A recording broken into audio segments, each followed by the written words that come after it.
Khusyuk dalam salat, ulama kita juga sudah banyak mengarang kitab-kitab untuk bisa khusyuk dalam salat. Ada memang uh, juga secara khusus dikarang kiat-kiat khusyuk dalam salat dan memberikan berbagai macam apa kiat-kiat yang bisa kita tempuh untuk khusyuk dalam salat.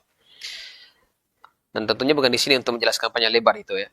Tapi saya hanya memberikan tips yang sangat terpenting atau kiat-kiat yang paling utama dalam khusyuk dalam salat itu. Karena khusyuk dalam salat itu kan berkaitan dengan jiwa juga, kondisi jiwa. Itu yang menentukan ya, kondisi jiwa kita yang paling pertama dibenahi. Ketika kita melaksanakan salat, maka ketika kita melaksanakan menghadapkan diri kita kepada Allah Subhanahu wa taala, yang paling pertama kita harus benahi itu adalah kesadaran diri. Kesadaran diri ketika masuk ke dalam salat, bahwasanya kita ini masuk dalam salat kita sebagai seorang hamba. Ya, kita menghadirkan dalam diri kita, dalam hati kita, bahwasanya kita ini melaksanakan salat, kita adalah seorang hamba. Kita ruku sebagai seorang hamba, kita sujud sebagai seorang yang menghambakan diri kepada Allah Subhanahu wa taala. Karena ini banyak orang seperti itu ya. Banyak orang yang masuk ke dalam salat tidak merasa sebagai seorang hamba. Ya, sampai dari awal salat sampai akhir salat tidak pernah dia merasa bahwa dia adalah seorang hamba, sehingga sikap-sikap kerendahan diri itu tidak ada dalam hatinya. Kan kalau dikatakan sebagai seorang hamba itu kan pasti muncul dalam hati kita sebagai orang yang rendah dirinya, rendah hatinya, tidak punya nilai di hadapan Allah Subhanahu wa taala. Itu yang pertama. Ya. Yang kedua adalah bagaimana kita bisa memahami apa yang kita baca dalam salat itu. Ya. Ini penting. Jangan sampai kita sudah melaksanakan salat sudah bertahun-tahun, bahkan berpuluh tahun, dia surah Al-Fatihah tidak tahu apa maknanya, apa artinya. Diisi arti saja ya. Arti saja kita tidak tahu bagaimana cara memaknainya, bagaimana cara mentadabburinya kalau tidak tahu artinya. Nah, kita belajar. Belajar setiap ucapan yang kita baca dalam salat itu, kita berusaha untuk mengetahui maknanya. Kalau kita sudah mengetahui maknanya, tadabburi itu. Tadabburi, dalami itu, isi daripada apa yang kita baca dalam salat itu. Ya, tentunya ini juga butuh pembiasaan.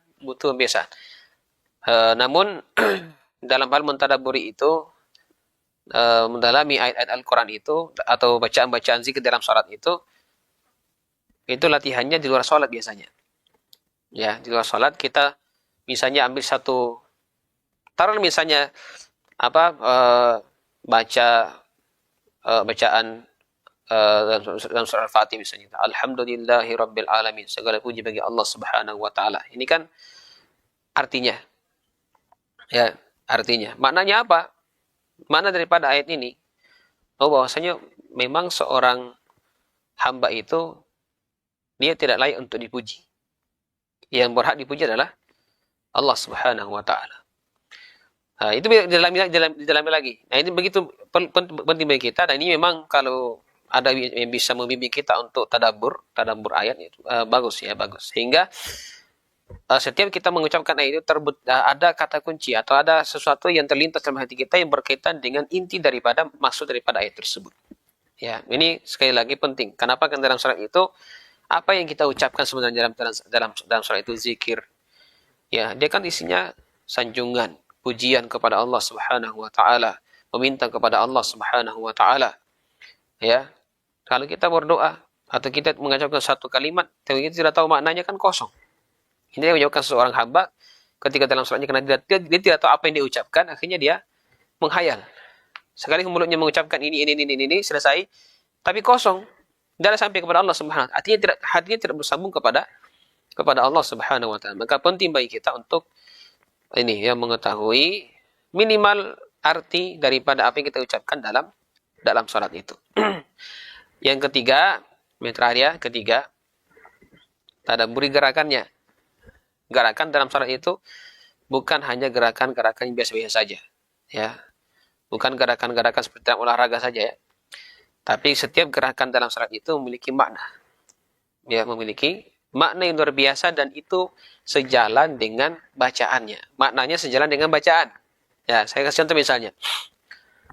Ketika kita takbiratul ihram, kita mengucapkan Allahu Akbar dengan angkat tangan seperti ini. Angkat tangan. Apa makna gerakan angkat tangan ini? Ya, kalau dalam keseharian kita orang yang ketika datang musuhnya, ya kemudian ditodong dengan pistol, apa dia bilang? Angkat tangan. Kalau orang itu angkat tangan, ini menunjukkan apa? Kalau dia angkat tangan, ini menunjukkan bahwa dia menyerahkan dirinya. Itu angkat tangan. Mana angkat tangan seperti itu? Padahal kita ketika melaksanakan salat kita ucapkan Allahu Akbar, hati kita itu merasa bahwa kita betul-betul menyerahkan diri kita kepada Allah Subhanahu wa taala. Ya, atau hanya sekedar angkat tangan Allahu Akbar. Selesai urusan. Kan tidak seperti itu. Kalau orang memahami makna angkat tangan itu, dia harus yakin bahwa ketika dia sudah masuk ke dalam salatnya itu, dia menyerahkan diri secara total kepada Allah Subhanahu wa taala. Tidak perlu lagi pikiran lain. Jangan lagi ikut dia sudah mengucapkan Allah Maha Besar, berarti kita kan kecil. Dan ini jadi Allah Subhanahu wa taala. Angkat tangan itu jangan lagi ikutkan yang lain-lain masuk. Masuklah urusan anak-anaknya, masuk urusan suaminya, urusan istrinya, urusan kantornya masuk lagi. Kenapa? Karena dia tidak mau menyerahkan diri kepada Allah. Kalau kita sudah angkat tangan, membesarkan Allah Subhanahu wa taala, kita sudah mengakui betapa hinanya, kecilnya kita di hadapan Allah Subhanahu wa taala. Hati itu sudah terpaut dengan Allah SWT. Lanjutkan itu. Lanjutkan, jangan lagi bawa yang lain masuk ke dalam salat kita. Ini satu saja ya, karena waktu yang terbatas.